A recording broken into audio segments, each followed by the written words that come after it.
பின்வரும் காணொலி பொழுதுபோக்கு நோக்கத்திற்காக மட்டுமே உருவாக்கப்பட்டது. யாரையும் காயப்படுத்த அல்ல. எனவே அதை பெரிதாக எடுத்துக்கொள்ளாதீர்கள். தம்பி, முதல்ல போட வேண்டியதை போடுங்க. Welcome haters. இந்த வீடியோ மூலமா கண்டிப்பா என்ன வச்சு செய்வீங்க. பட் இருந்தாலும் உண்மையை வெளிச்சத்துக்கு கொண்டு வர்றது என் கடமை.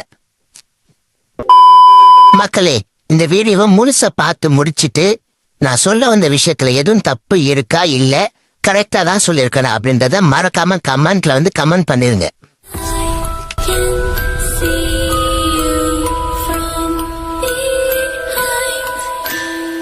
கடைசியா கிரே வோல்ஃப் அவங்க சேனல்ல வாசு அண்ட் டீம் ஒரு பாலடைஞ்ச பங்களாவுக்கு போவாங்க.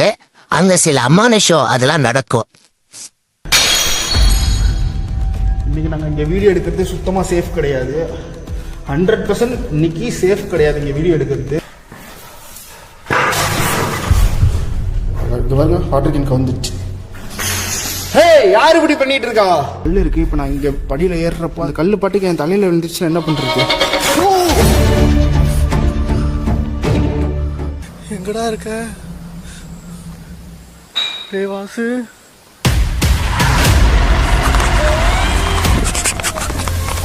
ஃபர்ஸ்ட் இந்த வீட்ல என்ன நடந்துச்சுன்னு பாப்போம். வட மாநிலத்துல இருந்து ஒரு ஃபேமிலி பிசினஸ் பண்றதுக்காக நம்ம ஊருக்கு வராங்க. அவங்க ஒரு வீடு ஒண்ணு கட்டிட்டு இருக்காங்க. அந்த சமயம் பார்த்து மாடியில இருந்து அவங்களோட குழந்தை கீழே விழுந்து இறந்து போயிருது. அந்த அதிர்ச்சி தாங்க முடியாம அவங்க அம்மாவும் உடனே இறந்துடுறாங்க. இவங்க 2 பேரோட ஆவியும் இந்த பங்களால இருக்கு, இந்த வீட்டுல இருக்குன்னு சொல்லிட்டு அதுக்கப்புறம் அந்த வீடு கட்டத்தை ஸ்டாப் பண்ணிட்டாங்க. இப்போ அவங்களோட ஆவிய பாக்குறதுக்காக வாசு, வெங்கி, அப்பு இவங்க 3 பேருமே இந்த வீட்டுக்கு வராங்க. வெளியில செத்துருதுடா. இவங்க இந்த பில்டிங்க்கு வர்றதுல இருந்தே அவங்கள டார்கெட் பண்ணி கல்ல வச்சு, கட்டைய வச்சு, பாட்டில், கண்ணாடியை கொண்டெல்லாம் அந்த பேய் அவங்கள உள்ள வர விடாம தடுக்குது. அதையும் மீறி வாசு ப்ரோ என்ன பண்றாருன்னா வெங்கியவோ அப்புவையும் காருக்குள்ளேயே உட்கார வச்சுட்டு அவரு மட்டும் தனியா உள்ள போறாரு. நான் சொல்றதை கேளு, நான் புள்ள பாத்துட்டு உங்களுக்கு போன் பண்றேன், வாங்க. அதெல்லாம் ஒன்னும் ஆகாது, உடனே கூப்பிடுறேன் நான் உள்ள போயிட்டு. இதுக்கப்புறம் தான் சில டவுட் எனக்குள்ள வருது. உண்மையாவே இங்க பேய் இருக்குதா இல்ல இதெல்லாம் ஒரு ஸ்கிரிப்டா அப்படின்னு. வாங்க அது என்னன்றத பாப்போம். இந்த இடத்துல பாருங்க, வாசுவை நோக்கி ஒரு கல்லு விழும். அது நல்லாவே தெரியும் இந்த ஒரு ரூமுக்குள்ள இருந்துதான் விழுதுன்னு. பட் ஏன் டக்குன்னு அந்த ரூமுக்குள்ள போய் வாசு வீடியோ எடுக்கல? வீடியோ எடுத்திருந்தாருன்னா பேய நாங்களும் பார்த்திருப்போமே.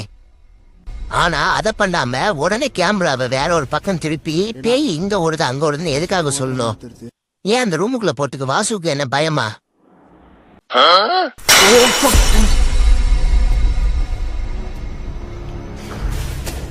என்ன சுத்தி ஓடுற மாதிரி தெரியுது.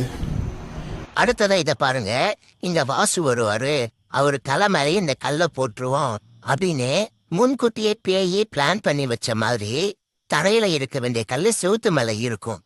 இதையும் பேய் தான் தூக்கி வச்சிருக்கும் போல. அந்த மாதிரி இந்த சம்பவம் நடக்கும். இங்கேயுமே பாருங்க ஒரு கல் இருக்கு. இப்ப நான் இங்க படியில ஏறுறப்போ அந்த கல்லு பாட்டுக்கு என் தலையில விழுந்துச்சுன்னா என்ன பண்றது?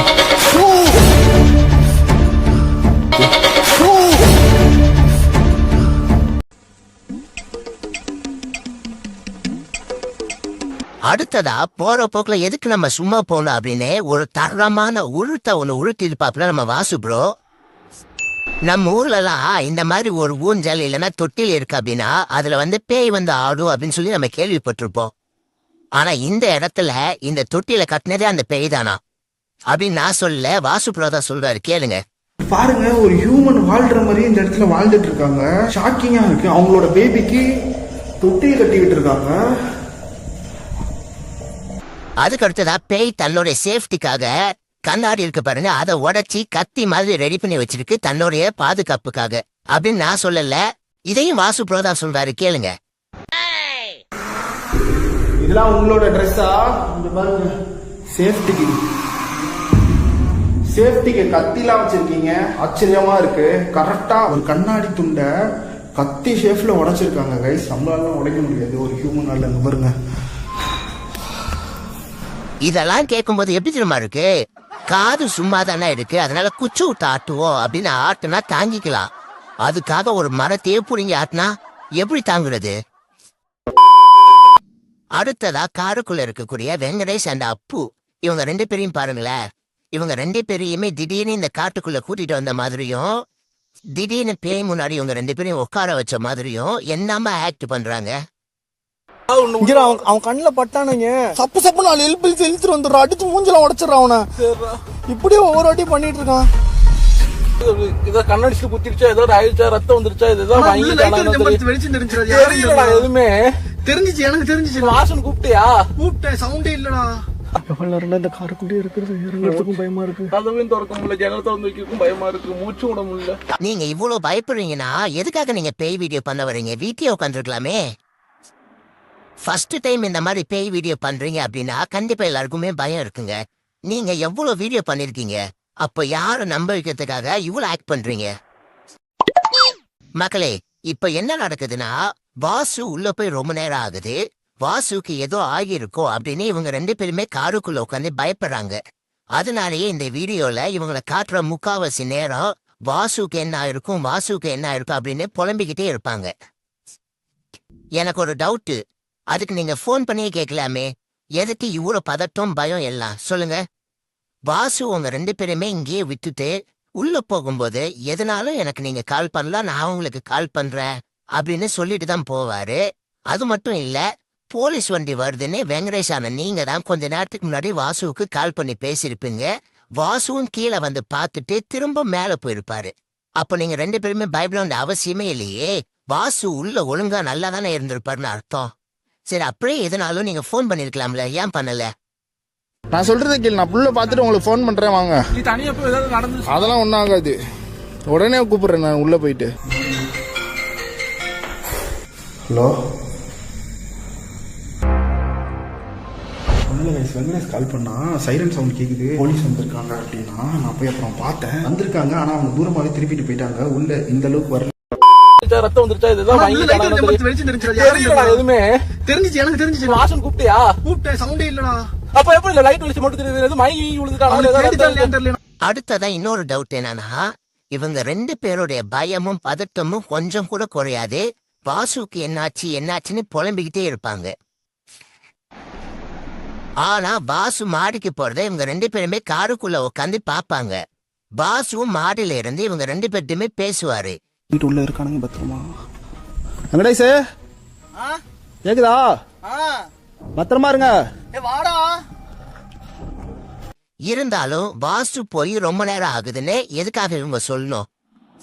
அப்பவும் வாசுவை தெரியும் எதுக்காக அந்த பங்களாவுக்கு போகணும். அதான் வாசுவை இங்கேயே பார்த்தாச்சு. போகலன்னா ஸ்கிரிப்ட் படி நடக்காதுல்ல, அதனால போயிருப்பாரோ என்னமோ தெரியல. மாடிக்கு போறோம்டா, சரிலடா, இங்கதான்டா இருக்கா. வாசு மாடிக்கு போறத கீழே கார்ல இருந்து இவங்க 2 பேருமே நல்லாவே பார்த்திருப்பாங்க. ஆனா அப்பு உள்ள போய் எங்க தேடுறாரு பாருங்க. வாசு இருக்கியா? வாசு, வாசு எங்க வாசு இருக்க? இருக்கீங்களா உள்ள? வாசு இல்ல, வாசு எங்க இருக்கானே தெரியல. வாசு மாடிக்கு போனது தெரியாத மாதிரியே எங்கெங்கே தேடிட்டே இருப்பாங்க. அடுத்து இன்னொரு டவுட்டு, மக்களே, நான் உங்கள்கிட்ட தான் கேக்குறேன். ஆள் நடமாட்டம் இல்லாத ஒரு காட்டு பகுதியில சின்னதா ஒரு குண்டூசி போட்டாலே சவுண்ட் எவ்வளவு கிளியரா கேட்கும். அப்படி இருக்க சொல்ல வாசு மேல பேய்கிட்ட சவுண்ட பேசிட்டு இருப்பாரு. அது கீழே இருக்கிற அப்புவுக்கு கேட்காதான். கீழே இருக்கிற அப்பு வாசு வாசுன்னு வாசுவை தேடிட்டு மேல வருவாரு. அது மேல இருக்கிற வாசுவுக்கு கேட்காதான். ஆனா எங்கேயோ கார்ல உட்காந்துட்டு இருக்கக்கூடிய வெங்கிக்கு மட்டும் அப்புவோட சவுண்ட் கேக்குதாமா. அது எப்படி? நான் சொல்றது கரெக்டா நீங்க கேட்டுட்டு இருக்கீங்களா? பட் அந்த மாதிரி தப்பான விஷயத்துக்காக நாங்க இங்க வரல. யாராவது உங்களை கண்ட்ரோல் பண்ண ட்ரை பண்ணாங்களா? மறுபடி இருக்கு. வாசே, ஐயோ வாசே, எங்கடா இருக்க? வாசே என்ன பண்ற? அந்த அப்பு பைய கத்திட்டு இருக்கான். ஓ, துவா சொல்றானா? துவா சொல்லிட்டு இருக்கான்னு நினைக்கிறேன். ஏதாவது சொல்லி எப்படியே காப்பாத்தி வந்துருங்கடா 2 பேரும். எனக்கு தனியா இருக்க ரொம்ப ஒரு இருக்கு. கடைசியா வாசுவும் அப்புவும் மீட் பண்ணிப்பாங்க. அந்த சமயத்துல மந்திரம் தந்திரம் எல்லாம் பண்ணி அப்பு உடம்புல ஆவி வந்து பூந்துரும்.